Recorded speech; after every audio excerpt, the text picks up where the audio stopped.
Dr. Richard Firshein is the medical director of the Firshein Center for Comprehensive Medicine right here in New York. And Doc, you say some of your patients have used hypnosis. In what capacity?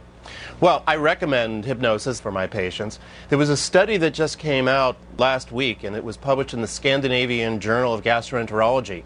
And what they found was that patients that were put under hypnosis had a 40% reduction in the number of cases of individuals who suffered with irritable bowel syndrome. Now, that was important not only for that study, but another study which showed 7 years later, 85% of those patients also had a reduction in symptoms. I use it for people who have asthma, who are dealing with drug addiction, smoking problems, and pain problems. Now, you're not hypnotizing us right now, right? There's no sort of secret thing that's happening. There is a problem with hypnosis at this point. It's not a certified specialty, so people need to be careful about where they go for these particular treatments. It's why I recommend that most patients go to physicians who've been trained. So what is the difference between, say, positive visualization or meditation and hypnosis?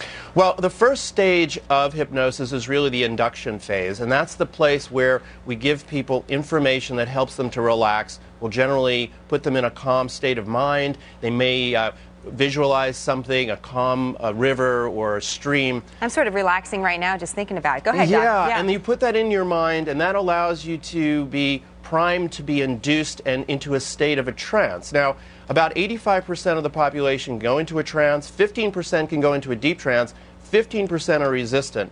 So even though some people are resistant, they still get the benefits of hypnosis. Okay, so let's say it works for one of your patients. How long will it work? How long will it affect their behavior? Well, in this particular study I mentioned, it had a significant effect 7 years after the treatment was stopped. So people go into a specific protocol. They might do 6 to 8 treatments. And then what we'll do is we'll monitor them, and if they need additional tune-ups, we'll put them in for a tune-up.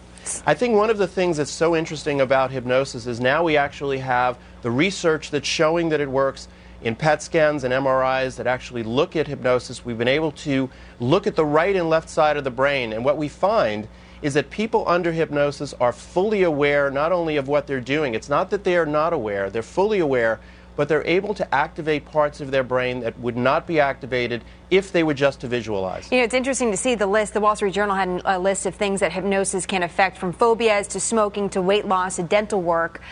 Does insurance cover it? Not at this point. You know, again, if you go as part of a traditional office visit, when your doctor's examining you and evaluating you, many times that could be part of what the treatment program is. So this is something that's very effective. It's going to be very cost effective. And I have a feeling that this is going to become a very important part of our standard medical care, particularly when we know we don't have to use medications and we don't have to use treatments that, like, you know, painkillers, which can be very toxic. Very attractive for that reason, but be careful, as you mentioned, about the credentials. There's nothing standardized for states, so you really have to do your research before you just launch in to getting hypnotized. All right, Doc, nice to see you again. Dr. Firshein. Thank you very much for having me. Great to have you.